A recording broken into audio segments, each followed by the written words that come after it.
Hello friends. आप में से बहुत सारे कैट 23 स्टूडेंट्स होंगे जिन्होंने एग्जाम को अपीयर किया होगा, एक्सपेक्टेड रिजल्ट नहीं आया होगा एंड आप अपने आप को फेलियर मान चुके हो। बहुत सारे तो कैट 24 के एस्पिरेंट्स होंगे जिन्होंने पेपर तो अभी तक दिया ही नहीं, बट रैंडम यूट्यूब वीडियोस देख के या फिर किसी से बात करके उन्होंने पहले एज्यूम कर लिया है कि मेरी तो प्रोफाइल बहुत एवरेज है, मेरी तो 10-12 बहुत एवरेज है और मैं तो फेलियर ही रहने वाला हूँ। अगर आप में से कोई भी ऐसा स्टूडेंट है जो भाई अपने आप को मान चुका है कि मैं तो एमबीए के लिए बना ही नहीं हूँ, मैं टॉप कॉलेज डिजर्व नहीं करता, मेरे से तो होगा नहीं, मैं तो एक एवरेज स्टूडेंट हूँ, तो आई रिकमेंड एवरीवन कि ये वीडियो पूरी देखना। शायद आपको काफी ज्यादा माइंडसेट चेंज की जरूरत है और वो यहाँ पे हो पाएगा। एक ऐसी मूवी की मैं बात करने वाला हूं जो मैं रिकमेंड करूंगा हर एक स्टूडेंट को अपनी लाइफ में देखनी चाहिए, और ना सिर्फ स्टूडेंट, कोई भी अगर आप स्टेज पे अपने प्रोफेशनल करियर में, पर्सनल करियर पे, तो ये मूवी एक ऐसी मूवी है जो रियल लाइफ स्टोरी पे है एंड शायद आपका कंप्लीट जो थिंकिंग प्रोसेस है वो इस मूवी के बाद चेंज हो सकता है। So my name is Saurabh Kothari. Let's start. तो भाई जिस मूवी की मैं बात कर रहा हूँ वो है भाई 12th फेल। अभी रिसेंटली आपने देखा होगा, हॉटस्टार पे आई है, काफी अच्छे भाई इसको रिव्यूज मिल रहे हैं और एक ऐसी मूवी है जिसमें भाई एक ऐसे स्टूडेंट की बात हो रही है जो एक हिंदी मीडियम से आता है। भाई मल्टीपल टाइम्स वो अपने अटेम्प्ट में फेल हो जाता है यूपीएससी के, और लास्ट अटेम्प्ट जो इसका होता है उसमें जाके ये भाई एक आईपीएस टॉपर बन जाता है। और ये कोई फिक्शनल स्टोरी नहीं है, ये एक्चुअल स्टोरी है आईपीएस मनोज कुमार शर्मा की। जो भी उसमें मूवी में चीजें दिखाई गई हैं उसी तरह से इस इंसान की जर्नी रही है। और अगर आप ये मूवी देखोगे ना तो आपको ये रियलाइज हो जाएगा यार इतनी हार्डशिप तो आपने देखी भी नहीं होगी जितनी भाई इन्होंने देखी अपनी लाइफ में। और उसके बाद भी इनका जो परसेवरेंस था, इनका जो डिटर्मिनेशन था वो इतना स्ट्रांग था कि भाई 14-14, 15-15 घंटे काम करने के बाद भी इन्होंने सेल्फ स्टडी करके इतनी पढ़ाई करी एंड देन उसके बाद ये एक यूपीएससी टॉपर बन पाए और आज की डेट में ये एज आईपीएस कंट्री को सर्व कर रहे हैं। तो भाई मैं आप सबको रिकमेंड करूंगा जरूर जरूर ये मूवी देखना। आई गेस हॉटस्टार पे अवेलेबल है। और भाई डेफिनेटली भाई इस मूवी को प्रॉपर्ली देखने के बाद ना आपको खुद के ऊपर भी बहुत एक इंपॉर्टेंट चीजें रियलाइज होंगी कि यार जिन चीजों को लेकर आप फेलियर मान रहे हो, क्या वो एक्चुअल में फेलियर है, क्या वो एक्चुअल में हार्डशिप्स है, या फिर आपके पास अभी भी मौका है। इस मूवी में जो सबसे बड़ा लेसन है हम सबके लिए वो है रीस्टार्ट। भाई एक इतनी अच्छी चीज उन्होंने बोली है कि लाइफ में ऐसे फेजेस आएंगे जब हाइज होंगे, लोज होंगे, अप्स होंगे, डाउन्स होंगे, लेकिन एक टॉपर में और एक एवरेज स्टूडेंट में जो डिफरेंस होता है वो सिर्फ और सिर्फ रीस्टार्ट का डिफरेंस होता है। टॉपर जो वापस से रीस्टार्ट करता है उसी जर्नी को और ज्यादा एफर्ट के साथ, और ज्यादा मेहनत के साथ, एंड देन वो अपने ड्रीम एमबीए कॉलेज में या फिर अपनी ड्रीम जर्नी को परस्यू कर पाता है। तो अगर आप भी एक कैट टॉपर बनना चाहते हो, चाहे आपने कैट 23 अपीयर किया हो, आपका एक्सपेक्टेड रिजल्ट ना आया हो, या फिर आप कैट 24 पहली बार देने वाले हो, आप सबके लिए भाई कुछ इंपॉर्टेंट चीजें मैं बताने वाला हूं। देखो जब आप ये प्रिपरेशन करोगे ना तो आपको ये पता होना चाहिए कैट की जो जर्नी है वो एक मैराथन है, वो कोई 100 मीटर की स्प्रिंट नहीं है। वहां पे भाई आपको पूरे साल भर मेहनत करनी है और उस साल भर में ऐसे फेजेस आएंगे जब आपके मॉक्स में अच्छे मार्क्स आएंगे, आपके असाइनमेंट सॉल्व होंगे, आपसे क्वेश्चन बन रहे होंगे तो आप खुश होगे, आप एक्साइटेड होगे। और ऐसे भी फेजेस आएंगे जब आपके मॉक में मार्क्स नहीं आएंगे, आपका सेक्शन स्कोर कम होगा, आपसे कोई टॉपिक सॉल्व नहीं होगा, आपको कोई चीज समझ में नहीं आ रही होगी, तब आपको बहुत ज्यादा डीमोटिवेशन होगा, नेगेटिविटी होगी। लेकिन आपको जो चीज समझनी है वो ये है, ये सब चीजें कैट टॉपर की लाइफ में भी नॉर्मल है। क्या लगता है आपको, जो एक कैट का टॉपर होता है जिसका 99 परसेंटाइल आता है, 98 परसेंटाइल आता है, या फिर जो ड्रीम एमबीए कॉलेज जैसे आईएम्स हो गए, एफएमएस हो गए, एक्सएलआई हो गए, इनमें एडमिशन लेता है, क्या उनकी प्रिपरेशन टाइम पर नेगेटिविटी नहीं होती? बिल्कुल नेगेटिविटी होती है। अगर मूवी में भी देखोगे तो वो इंसान के लाइफ में बहुत बड़ी नेगेटिविटी होती है, वो अपना रिजल्ट देखता है तो इतना ज्यादा परेशान हो जाता है। और वो भी भाई ऐसा नहीं है कि फेल नहीं हुआ, भाई 3 बार वो स्टूडेंट फेल होता है अपने अटेम्प्ट्स में, और एक टॉपर बार बार फेल होता है। वो कभी मॉक्स में फेल होता है, कभी सेक्शन टेस्ट में फेल होता है, कभी उससे कोई टॉपिक नहीं बन पा रहा तब वो फेल होता है। ये चीजें बिल्कुल नॉर्मल है। आपको क्या लगता है कि जो एक टॉपर होता है उसको सेल्फ डाउट नहीं होता? उसको भी सेल्फ डाउट होता है, क्या मैंने लाइफ में सही डिसीजंस लिए हैं, क्या क्या मैं कर पाऊंगा, नहीं कर पाऊंगा, क्या एमबीए मेरे लिए बना भी है। और इसी तरह से भाई वो भी कॉन्फिडेंस लूज करता है, बहुत बार उसका कॉन्फिडेंस लूज होता है, बहुत बार उसको लगता है कि यार ये जर्नी मुझे छोड़ देनी चाहिए, बहुत बार उसको भी लगता है कि यार गिव अप करने का टाइम आ चुका है, उसको भी ये फीलिंग आती है कि यार अब गिव अप करता हूं, अब मेरे से नहीं हो पाएगा। ऐसे ही अगर आप मूवी में देखोगे तो जो भाई मेन कैरेक्टर है वो भी अपने गांव वापस आ जाता है कि भाई मेरे से नहीं होगा, लेकिन जब वो गांव आता है तो उसको रियलाइज होता है वो पहली बार गया क्यों था। उसको वो पुलिस ऑफिसर की यूनिफॉर्म पहन के वापस आना था, वो परजर्वेंस वापस आता है, उसको भी लगता है मेरे लिए पॉसिबल नहीं है। सब लोग उसको यही बोलते हैं। ये जो मूवी में भी कैरेक्टर दिखाया गया आप देखोगे यहाँ पे कि जो मनोज कुमार शर्मा है, ये भाई बार बार जब किसी टॉपर से मिलता है, यूपीएससी के रैंक होल्डर से मिलता है, वो कहता है तेरे लिए पॉसिबल नहीं है, हिंदी मीडियम वाला नहीं कर सकता। बार बार जो आसपास के लोग हैं वो भी उसके दिमाग में डाउट क्रिएट करते हैं कि तेरे लिए पॉसिबल नहीं है, और उसके ऊपर बहुत ज्यादा प्रेशर आता है, बहुत ज्यादा उसके ऊपर रिस्पॉन्सिबिलिटीज होती हैं। और एक टॉपर की लाइफ में ये सब चीजें होती है, अलग अलग तरीके से होती है, अलग अलग कॉन्टेक्स्ट से होती है, लेकिन यही फेजेस से एक टॉपर भी हर बार निकलता है। उसके भी मॉक्स में कम नंबर आते हैं, वो भी देखता है मेरे कहाँ पे प्रॉब्लम्स आई हैं, लेकिन जो चीज उनको डिफरेंट बनाती है, ये सब चीजें तो कॉमन है, ये कैट टॉपर में भी है, ये आप में भी है, और ये हर एक एस्पिरेंट की लाइफ में ये सारे फेजेस आते हैं जो मैंने आपको दिखाए। लेकिन एक टॉपर में क्या डिफरेंट होता है, वो होता है कि जब आप गिव अप कर देते हो ना, वो तब भी हर दिन पढ़ाई करते, they study every single day. जब आप लोग गिव अप कर देते हो ना, वो तब भी हसल कर रहे होते हैं, वो तब भी अपनी प्रिपरेशन को रीस्टार्ट करते हैं, और फिर वो उतनी मेहनत के साथ अपनी जर्नी को कंटिन्यू करते हैं। जब आप गिव अप कर देते हो ना, वो भी प्रैक्टिस कर रहे होते हैं, हर दिन प्रैक्टिस कर रहे होते हैं, वो हर दिन 4 से 6 घंटे पढ़ाई कर रहे होते हैं, ताकि भाई वो अपने ड्रीम एमबीए कॉलेज में पहुंच पाए। Then they become what they are today, CAT topper. आप जब बाहर से रिजल्ट देखते हो ना, आपको लगता है अरे यार ये तो जीनियस है, ये तो इंटेलिजेंट है, ये तो ये हो। ऐसा नहीं होता भाई, हर एक टॉपर की लाइफ में ना अपने स्ट्रगल्स होते हैं, अपनी एक जर्नी होती है, लेकिन भाई एक चीज जो कॉमन है ना, वो है डिटर्मिनेशन। भाई आपके अंदर वो विल पावर होना चाहिए कि मैं अपनी तैयारी करने वाला हूं, मैं अगर इस बार नहीं कर पाया तो मैं इस चीज को एक्सेप्ट करूंगा, मेरे अंदर क्या चैलेंजेस रहे, मेरा वर्बल अच्छा नहीं हो रहा है, मेरा क्वांट्स वीक है, मेरे से एलआरडी नहीं बनता, अपने अंदर एक्सेप्टेंस लाओ। ये मत सोचो कि अरे मेरा तो स्लॉट डिफिकल्ट आ गया था, ये तो इस बार मेरे साथ ये हो गया था, इस बार ये गलत हो गया था। नहीं, अपने अंदर आपको इंट्रोस्पेक्शन करना है कि हाँ यार ये कमियां रही होंगी, आपने शायद कम मॉक्स लिखे होंगे। बहुत बार मेरे को स्टूडेंट्स क्या बोलते हैं, अरे सर मैं मॉक नहीं लिखता, मॉक तो टाइम वेस्ट होता है, अरे सर मैं तो वर्बल कर ही नहीं रहा, मेरा तो वर्बल पहले से स्ट्रांग है। उनके अंदर वो एक्सेप्टेंस ही नहीं आ पा रहा, और अगर आपके अंदर एक्सेप्टेंस नहीं है तो फिर वो प्रॉब्लम बनती चली जाएगी, क्योंकि जब तक आप एक्सेप्टेंस नहीं करोगे ना अपने अंदर, तब तक इंप्रूवमेंट नहीं आएगा। हमेशा ध्यान रखो, acceptance is the first step for improvement. And आपको ये मानना पड़ेगा कि गलतियां होना नहीं आना नॉर्मल है, प्रोसेस में आपको बिलीव करना पड़ेगा। अगर आप उस जर्नी को एंजॉय करोगे, हर दिन अपने आप में इंप्रूवमेंट लाओगे, तो आपके अंदर बहुत बेटरमेंट आएगा। क्योंकि if you don't sacrifice for what you want, then what you want becomes the sacrifice. बहुत ही इंटरेस्टिंग कोटेशन है ये, और मुझे बहुत ज्यादा इंस्पायर भी करती है। भाई आप में से बहुत सारे ऐसे लोग हैं जो कहते हैं सर मैं तो वर्किंग प्रोफेशनल हूं, मेरे को टाइम नहीं मिलता, मैं तो कॉलेज जाता हूं, मेरे को टाइम नहीं मिलता, मेरे तो घर की रिस्पॉन्सिबिलिटी है, मेरे को टाइम नहीं मिलता। लेकिन ऐसा नहीं होता, हर एक स्टूडेंट, हर एक एस्पिरेंट के पास वही 24 आवर्स। और आप देख लो इतने सारे ऐसे टॉपर्स निकलते हैं जिनकी भाई प्रॉपर 9 से 5 की जॉब होती है, और उसके बाद भी वो भाई 99% टैलेंट है। तो उनमें क्या डिफरेंट है, उनमें डिफरेंट सिर्फ यही है कि उनकी डेडिकेशन है, वो अपने टाइम को बहुत अच्छे से यूटिलाइज करते हैं। आपके 2-3 घंटे तो सोशल मीडिया में वेस्ट हो जाते हैं, 1-2 घंटे आप यूट्यूब शॉर्ट रील्स पे वेस्ट कर देते हो, फिर आपके पास टाइम बचेगा कैसे? तो आपको वो सब चीजें सेक्रीफाइस करनी पड़ेंगी जो आपके गोल को अचीव करने में आपके प्रोसेस को हिंडर कर रही है। इसीलिए कहा जाता है कि भाई अपने आप को ना डिसिप्लिन बनाना है लाइफ में। इंटेलिजेंट होना, आईक्यू के ऊपर बात करना, स्मार्ट वर्क के ऊपर बात करना, ये बहुत इजी है, और बहुत ज्यादा लोग अंडररेट करते हैं कंसिस्टेंसी एंड डिसिप्लिन को। अगर अपनी लाइफ में आपने ये दो चीज अचीव कर ली ना, कंसिस्टेंसी, और वो कंसिस्टेंसी आपने अचीव कर ली डिसिप्लिन तरीके से, तो मैं बता रहा हूं आप लाइफ में कोई भी चीज अचीव कर सकते हो। और कंसिस्टेंसी ना बहुत डिफिकल्ट है, बहुत रेयर स्किल है। हर दिन वो सेम प्रोसेस फॉलो करना बहुत डिफिकल्ट होता है। हर दिन वो सुबह उठ के 6 घंटे पढ़ना, 5 घंटे पढ़ना बहुत डिफिकल्ट होता है। और इसीलिए कहा जाता है बार बार कि अगर आप कंसिस्टेंट हो ना, तो आप कॉम्पिटेंट हो किसी भी चीज के लिए अपनी लाइफ में। और इसीलिए आप सबके लिए, जितने भी एमबीए एस्पिरेंट्स हैं, आप सब प्लीज ये मूवी जरूर देखना मेरे कहने पे, और फिर इस वीडियो के नीचे कमेंट करना है। अगर आप में से काफी लोगों ने देख लिया है तो नीचे कमेंट करके बताना क्या आप अपने आप को उस मूवी में कोरिलेट कर पाए, अपनी जर्नी को क्या वहां से कोरिलेट करके वहां से कुछ इंस्पिरेशन ड्रॉ करी, जिसके बाद अब आप नेक्स्ट ईयर जब 2024 में आपके एग्जाम्स होंगे, वहां पे आप अपना बेस्ट एफर्ट फिर से दोगे, अपनी प्रेपरेशन को रीस्टार्ट करोगे।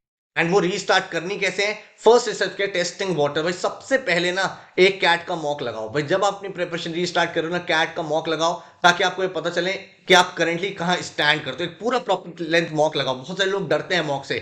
मॉक से डरना नहीं है, mocks are the part of your preparation, they are not the result of your preparation. उसके बाद अपने बेसिक्स को बिल्ड करो हर एक सब्जेक्ट में, चाहे आपको आता हो चाहे नहीं आता हो। वर्बल हो गया, क्वांट्स हो गया, एलआरडी हो गया, हर एक चीज आपको भाई बिल्कुल बेसिक से करनी है।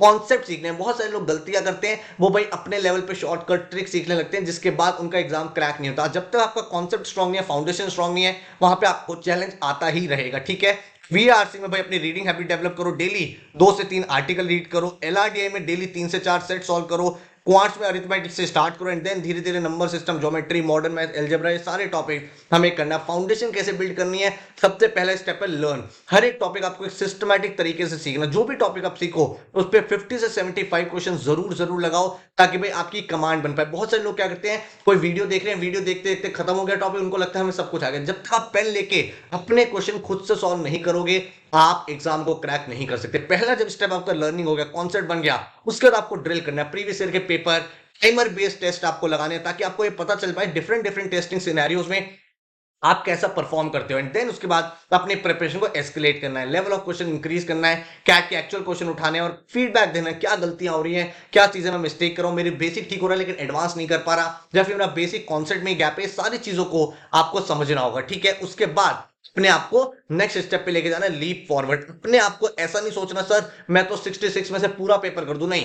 पहला स्टेप आपको होना चाहिए एक्यूरेसी। जो क्वेश्चन आप करो वो सही होना चाहिए, तब जाके आपका कॉन्फिडेंस आएगा, हाँ यार जो भी क्वेश्चन मैं अटेम्प्ट करता हूं वो मेरा सही होता है। उसके बाद आपको अपनी स्पीड बिल्डिंग में काम करना है। तो पहला स्टेप जब एक्यूरेसी आ गया, जब आपने इतने क्वेश्चंस एनालाइज कर लिए कि हाँ यार ये क्वेश्चन ऐसे होगा, अब आपसे वो क्वेश्चन चाहे 10 मिनट में हो रहा हो चाहे 5 मिनट में हो रहा हो, कोई टेंशन नहीं है। एक बार आपने कॉन्फिडेंस गेन कर लिया कि जो भी क्वेश्चन मैं उठाऊंगा वो मेरा सही होगा, उसके बाद आप स्पीड पे काम करो, टाइमर बेस्ड टेस्ट लगाओ एंड देन देखो आपकी ऑप्टिमम स्ट्रेटजी क्या है, जहां पे आपका स्पीड और एक्यूरेसी में एक बैलेंस बना रहे। देन आपको क्या चीज करनी है, उसके बाद आपको अपने बेसिक्स हो गए, देन आपको अपने चीजों को बेटर करना है। जो जो क्वेश्चंस आपसे गलत हो रहे हैं टॉपिक वाइज टेस्ट में, सेक्शनल टेस्ट में, उनको अनलर्न एंड रीलर्न करना है। क्या गलतियां हो रही है, क्यों वो प्रॉब्लम्स आ रही हैं, उनको रिवाइज करना है, फॉर्मूला देखना है। उसके बाद आपको बार बार रिवाइज करना पड़ेगा। एक एक टॉपिक कम से कम 4 से 5 बार रिवाइज करो, अपने एक फॉर्मूला शीट बनाओ, अपने नोट्स बनाओ। जितना लिखोगे ना उतनी चीजें बेटर होंगी। देन जाके आपको समझ में आएगा कि हाँ ये क्वेश्चन को मैं फास्टर तरीके से कैसे कर सकता हूं। इस स्टेज पे आप देखोगे मल्टीपल अप्रोचेस क्या है, approximation method, elimination technique, substitution method,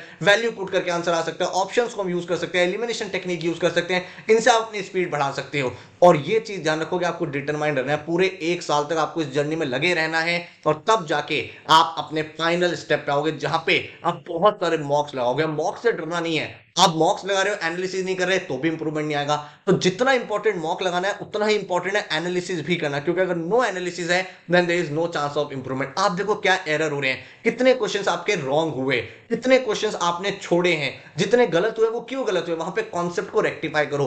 जो आप अटेम्प्ट नहीं कर पाए उसके कॉन्सेप्ट को रिवाइज करो, तब जाके आप अपने स्ट्रैटेजी को बेटर कर पाओगे, अपने एग्जाम को सही तरीके से क्रैक कर पाओगे। जितने क्वेश्चंस करेक्ट हुए हैं, देखो भाई आपने जो करेक्ट करे हैं उसमें क्या कोई इजियर अप्रोच तो नहीं थी, तब जाके आप उस लेवल पे पहुंच पाओगे जो आपको इस समय रिक्वायर्ड। और यही स्ट्रेटजी हम लोग भी फॉलो करते हैं। हमारा जो नेक्स्ट लाइव क्लास का बैच है, जो हमारा सबसे फ्लैगशिप कोर्स रहता है फाउंडेशन बैच, भाई वो स्टार्ट हो रहा है हमारा 15 जनवरी से। लाइव क्लास का ऑनलाइन बैच है पूरे 1 साल का, जिसमें पूरी की पूरी preparation CAT and non CAT exams के आपको बिल्कुल बेसिक से एडवांस तक कराई जाएगी। और शायद यही रीजन है कि इस साल one of the best result हमारे यहाँ से निकले हैं। इतने सारे 99 परसेंटाइलर्स, इतने सारे 98 परसेंटाइलर्स, और बहुत सारे ऐसे स्टूडेंट जिनका लास्ट ईयर 40-50 परसेंटाइल था, अभी वो लोग 97-98 पे पहुंच चुके। सबके इंटरव्यूज में अभी लेके चैनल पे डालूंगा एक एक करके। एंड उन लोगों की जब आप जर्नी देखोगे तो आपको समझ में आएगा कि अगर आप वहां पे डेडिकेशन दिखाओ। देखो कोई भी कोचिंग आप ज्वाइन करते हो ना, तो एक कोचिंग इंस्टीट्यूट का जो रोल है वो आपका 20 से 30% है। वो आपको गाइडेंस दे सकता है, टू द पॉइंट कंटेंट दे सकता है, आपको अच्छे से अच्छे पढ़ा सकता है, बुक्स आपको बेस्ट टू बेस्ट प्रोवाइड कर सकता है, मॉक्स दे सकता है। लेकिन भाई 60 से 70% एफर्ट आपका है यहाँ पे।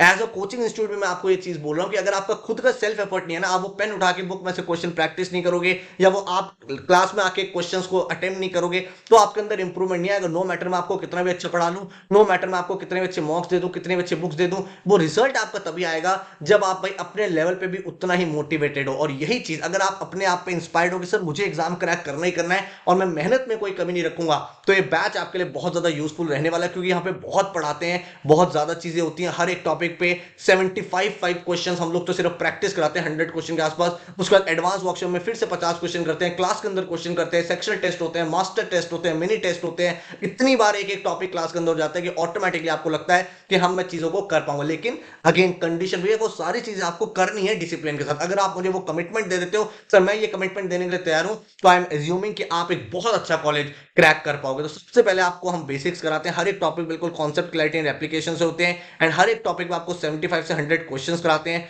उसके बाद आपकी एडवांस वर्कशॉप होती है, कैट, जैट, आईएफटी, जो भी आपके मेजर एग्जाम्स होते हैं उनके एक्चुअल क्वेश्चंस हम लोग डिस्कस करते हैं, ताकि भाई आपको पता चल पाए एग्जाम में कैसे करना है। ये क्वेश्चंस करने से आपका जो एक्यूरेसी वो इंप्रूव होता है, टाइम टेकन पर क्वेश्चन रिड्यूस होता है। हर बच्चे का एक इंडिविजुअल पोर्टल होता है, इस पोर्टल पे आपके सारी की सारी रिपोर्ट कार्ड आते हैं, आप क्लास के रिजल्ट कहां स्टैंड करते हो, ऑल ओवर इंडिया आपकी क्या रैंकिंग चल रही है, जितने भी आपके टॉपिक टेस्ट है, फुल लेंथ मॉक्स है, क्लास के असाइनमेंट्स, एक डिटेल रिपोर्ट रहती है, ताकि आपको ये पता चल पाए आप करेंटली कहां स्टैंड करते हैं, अपने एग्जाम में बेस्ट पॉसिबल तरीके से अपने परफॉर्मेंस को दे पाओ। ये बैच की डिटेल्स 15 जनवरी से बैच स्टार्ट हो रहा है, 30 नवंबर तक आपकी लाइव क्लासेस यहां पे चलने वाली हैं। एवरी मंडे, वेंसडे, फ्राइडे, भाई आपके हफ्ते में 3 लाइव क्लासेस चलेंगे 9 to 11, जहां पे आपको एक एक टॉपिक बेसिस से पढ़ाया जाएगा, और हर क्लास के बाद आपको असाइनमेंट्स मिलेंगे। मान लो मंडे को आपकी क्लास होती है परसेंटेजेस की, तो क्लास के बाद आपको 3 असाइनमेंट्स मिलेंगे, इजी, मॉडरेट, एडवांस, वो आप सॉल्व करोगे। फिर ट्यूसडे में वो असाइनमेंट सॉल्व करोगे। वेंसडे में हम नया टॉपिक करेंगे, नए टॉपिक में आपको लेट से एलआर कराया, लीनियर अरेंजमेंट, उसके 3 असाइनमेंट मिलेंगे, और हर एक असाइनमेंट का वीडियो सॉल्यूशन आपको मिलेगा, ताकि जब आप असाइनमेंट प्रैक्टिस कर रहे हो तो वहां पे भी आपको कोई गैप ना रहे। फिर भी अगर आपको कोई चैलेंज आता है तो 24/7 एक्सक्लूसिव डाउट फोरम आपके पास रहेगा। तो कहने का मतलब ये है, एक बहुत ही डिसिप्लिन के साथ, क्योंकि जब आप लाइव क्लास में बैठते हो ना, तो आपको पता होता है हर दिन मुझे बैठना है, क्लास में इतने सारे स्टूडेंट्स आ रहे हैं, मेरे को एक सुपरविजन मिल रहा है, तो आप भी डिसिप्लिन ज्यादा रहते हो। और यही एडवांटेज होता है लाइव क्लासेस का, कि भाई एक प्रॉपर एक डिसिप्लिन, जो डायरेक्शन चाहिए पूरे साल भर, वो जो आपको पंप अप रहना है कि हाँ यार मुझे भाई प्रेपरेशन में बिल्कुल भी कहीं पे भी लैग नहीं होना चाहिए, मुझे एकदम एग्जाम ओरिएंटेड प्रिपरेशन करनी है, वो आपको यहाँ पे बेनिफिट मिल जाता है। आपका जो सिलेबस है हम लोग 31 जुलाई तक फिनिश करा देते हैं एक बार, और एक एक टॉपिक बिल्कुल बेसिक से एडवांस है। उसके बाद आपका रिवीजन होता है, देन आपकी कैट एडवांस वर्कशॉप होती है अक्टूबर नवंबर में, जो 30 डेज नॉन स्टॉप चलती हैं, जिसमें most important, most trending questions आपको कराए जाते हैं। हर एक लेक्चर की रिकॉर्डिंग आपको प्रोवाइड होती है, एंड आपके घर पे 11 फिजिकल बुक्स आते हैं, 11 फिजिकल बुक्स आपके घर पे आती हैं, ताकि आपका लर्निंग एक्सपीरियंस और ज्यादा बेटर हो सके। जितनी भी आपके एग्जाम्स हैं उन सभी एग्जाम्स के national level मॉक्स along with analysis आपको कराए जाते हैं। हमारा जो फोकस है हर एक एग्जाम पे रहता है, कैट के साथ जैट, एनमैट, स्नैप, सीमैट, इसका पेपर पैटर्न अभी चेंज हो गया है, सीयूटी 3 वो एडमिशन लेने लगा है, सीटी, एसआरसी, जीबीओ, जितने भी आपके मेजर एग्जाम्स हैं उन सभी की प्रिपरेशन हम लोग एक सिंसियर एफर्ट के साथ यहाँ पे करते हैं। डिटेल एक्शन प्लान होता है 300 डेज का, क्या पढ़ना है, कैसे पढ़ना है, कौन सा टॉपिक है, ताकि आपकी जो डायरेक्शन है बिल्कुल क्लियर है, आपका जो फोकस है वो सिर्फ और सिर्फ प्रिपरेशन में रहे। ये रही भाई आपके, अगर देखोगे बुक्स, ये सारी की सारी स्मार्ट बुक्स है। स्मार्ट बुक्स क्यों बोल रहे हैं, क्योंकि बुक्स में से आपने भाई अपना कोई भी क्वेश्चन प्रैक्टिस किया, मान लो कोई भी क्वेश्चन आपको नहीं समझ में आ रहा, आपको सिंपली हमारी ऐप में वो क्वेश्चन स्कैन करना है, डिटेल सॉल्यूशन उसका ओपन अप हो जाता है, तो आपका लर्निंग एक्सपीरियंस बेटर रहता है, आपका एंगेजमेंट बेटर होता है बुक के साथ, तो आप ओवरऑल बेटर तरीके से परफॉर्म कर सकते हो। लेकिन मेहनत आपको करनी है, मैं अगेन एंड अगेन एक ही बात बोल रहा हूं, आप मेहनत करने के लिए अगर तैयार हो तो आप राइट प्लेटफॉर्म पे हो, और इसीलिए आपको बहुत सारी चीजें कराई जाएंगी। पोर्टल डिटेल्स में आपको बताऊं तो हर एक टॉपिक में basic, moderate, advance test, sectional test आपके एलआरडी, वर्बल, क्वांट्स के, वीकली आपके जीके टेस्ट, एंड देन आपके फुल लेंथ मॉक्स आपको हर एक एग्जाम के प्रोवाइड कराए जाएंगे। ठीक है, जो अर्ली बर्ड डिस्काउंट है फर्स्ट 30 स्टूडेंट्स के लिए जो हमने निकाला हुआ है अभी, भाई वो है 27,500, ये लास्ट ईयर की फीस है। इसी फीस पे हम लोग एडमिशन दे रहे हैं। जो इस बैच का फीस है दैट इज 35,000, लेकिन फर्स्ट 30 स्टूडेंट्स के लिए 27,500। आप हमारी वेबसाइट studybus.co.in पे देख लो, अगर वो डिस्काउंट आपको अवेलेबल अभी शो हो रहा है तो आप एनरोल करके अपनी सीट बुक कर सकते हो। विद इन 4 to 5 डेज आपके घर पे आपकी बुक्स भी आ रहेंगी, ताकि भाई आप डे 1 से ही बिल्कुल एनर्जेटिक तरीके से अपनी तैयारी को कर पाओ। ठीक है, अगर आपको एक्शन प्लान की बात करूं तो 15 जनवरी से 31 जुलाई तक हर एक टॉपिक आपका क्लास के अंदर बिल्कुल बेसिक से एडवांस तक होगा। वही सारे टॉपिक आप अपनी बुक से भी सॉल्व करोगे, आपको टॉपिक वाइज टेस्ट भी मिलेंगे, देन आपका अगस्त सितंबर में रिवीजन होगा, एंड देन आपका कैट रिवीजन वर्कशॉप जो एडवांस वर्कशॉप होती है वो होंगी। तो कहने का मतलब, एक बार आपने क्लास में किया, देन सेकंड टाइम आपने बुक से किया, थर्ड टाइम आपने टॉपिक वाइज टेस्ट किया, फोर्थ टाइम आपने सेल्फ रिवीजन किया, फिफ्थ टाइम आपने एडवांस वर्कशॉप में किया, तो एक टॉपिक जब 5-5 बार होगा तो डेफिनेटली आपको एक बहुत अच्छा रिजल्ट मिल पाएगा। देन उसके बाद अपने एग्जाम्स को अपीयर करोगे एंड अपने इंटरव्यू को क्रैक करके ड्रीम एमबीए कॉलेज में एंटर करोगे। सीक्रेट बहुत क्लियर है, कोई रॉकेट साइंस नहीं है। मैं हर एक टॉपिक बिल्कुल कॉन्सेप्ट से स्टार्ट करूंगा, बिल्कुल कॉन्सेप्ट से, एक एक चीज कॉन्सेप्ट से होगी, वो फाउंडेशन डेवलप होगी। उसके बाद हम लोग प्रैक्टिस करेंगे, हर एक टॉपिक पे 75 से 100 क्वेश्चन प्रैक्टिस करेंगे। देन टॉपिक वाइज टेस्ट होंगे, जिसमें आप भाई मल्टीपल अप्रोचेस सीखोगे, अप्रोक्सीमेशन, एलिमिनेशन, सब्स्टिट्यूशन, कैसे अपनी स्पीड को बढ़ा सकते हो। देन आपके मॉक्स, उनका एनालिसिस आप करोगे, हर एक एग्जाम का इंडिविजुअल स्टडी प्लानर भी आपको दिया जाएगा, ताकि हर एक एग्जाम ओरिएंटेड प्रिपरेशन भी आप कर पाओ। क्लासेस कौन कंडक्ट करता है, ऑलरेडी इस चैनल पे आपने हमारी बहुत सारी वीडियोस देखी होंगी, हम ही लोग आपको पढ़ाते हैं। तो क्वांट्स, एलआर, डीआई, जीके, ये सारे के सारे सब्जेक्ट हम लोग कराते हैं। एंड अनुभव सर आपको भाई पूरा का पूरा वर्बल सेक्शन डील करते हैं, तो भाई आपका पूरा का पूरा क्वांट्स और एलआरडीएस सेक्शन मैं आपको खुद पढ़ाने वाला हूं एंड अनुभव सर आपका पूरा पूरा वर्बल हैंडल करेंगे। ठीक है, डेमो क्लास आपको देखना है तो नीचे डिस्क्रिप्शन में मैं आपको डेमो क्लास का लिंक प्रोवाइड कर दे रहा हूं, वो आराम से आप देखो समझो, अगर आपको चीजें ठीक लगती हैं तो आप देख सकते हो। इस तरह का क्लासरूम होता है जहां पे टीचर आपको यहाँ पे लाइव होते हैं, यहाँ पे चैट होते हैं, आप क्लास के अंदर अपने डाउट क्लियर कर सकते हो एंड यहाँ पे आप पढ़ सकते हो। सारी की सारी क्लासें आप अपने फोन में, टैबलेट, डेस्कटॉप, लैपटॉप किसी भी डिवाइस में अटेंड कर सकते हो। कोई क्लास मिस हो जाती है उसकी रिकॉर्डिंग आपको मिलेगी, और जो मैंने आपको डेमो क्लास का लिंक प्रोवाइड किया वो एक्चुअल क्लास की रिकॉर्डिंग है प्रीवियस बैचेस की। तो भाई आराम से आप देखो तो आपको पता चलेगा क्लास के अंदर कैसा एनवायरनमेंट हमारा रहता है, पूरा का पूरा एक्शन प्लान, हर दिन हमारा क्या टॉपिक होगा, कौन सी क्लास होगी, कौन सा सब्जेक्ट होगा, कौन सा टेस्ट है, कौन सा असाइनमेंट है, ताकि आपको जो डेली का टारगेट मिला हुआ उसको आप अचीव करते रहो एंड अपने एग्जाम को क्रैक कर पाओगे। तो कहने का मतलब ये है कि अगर आप ये कमिट करते हो सर नेक्स्ट 1 ईयर तक मैं आपके साथ डेली 3 आवर्स 4 आवर्स इन्वेस्ट करने के लिए तैयार हूं, मैं पढ़ने के लिए तैयार हूं, तो आप डेफिनेटली एक ड्रीम एमबीए कॉलेज में पहुंच पाओगे। बस अपने आप से सेल्फ कमिटमेंट कर लो कि मेरे को अपनी डिटर्मिनेशन में कोई चैलेंज नहीं रखना है, मेरे को अपने हार्डवर्क में कोई चैलेंज नहीं रखना है, एंड आप देखोगे आपके सामने एक ड्रीम एमबीए कॉलेज आपका वेट कर रहा होगा। So all the very very best. I hope आप सभी लोग 12th फेल मूवी जरूर देखो एंड इस मूवी को देखने के बाद प्लीज कॉमेंट करके बताना आपको मूवी कैसी लगी, क्या आपको वहां से कुछ इंस्पिरेशन ड्रॉ हुई, क्योंकि भाई एक एक्चुअल स्टोरी, इतनी हार्डशिप के बाद भी अगर कोई इंसान आईपीएस टॉपर बन सकता है, एक बहुत अच्छी रैंक के साथ अपने ड्रीम को अचीव कर सकता है, तो आप क्यों नहीं कर सकते। आप तो फिर भी ब्लेस्ड हो कि आपके पास आज इंटरनेट का एक्सेस है, आप इतनी अच्छे तरीके से पढ़ाई कर सकते हो। तो मुझे लगता है कोई भी रीजन नहीं होना चाहिए अपनी लाइफ में क्रिप करने का, बस प्रेपरेशन, डेडिकेशन और माइंडसेट आपको थोड़ा सा चेंज करना है, आप अपने ड्रीम कॉलेज में पहुंच पाओगे। क्योंकि मैं हर बार स्टडी बस पे पिछले 6 साल से एक ही बात बोल रहा हूं, that we are not going to accept defeat until we compete. So let's compete with 100% of our efforts this year. All the best. Take care.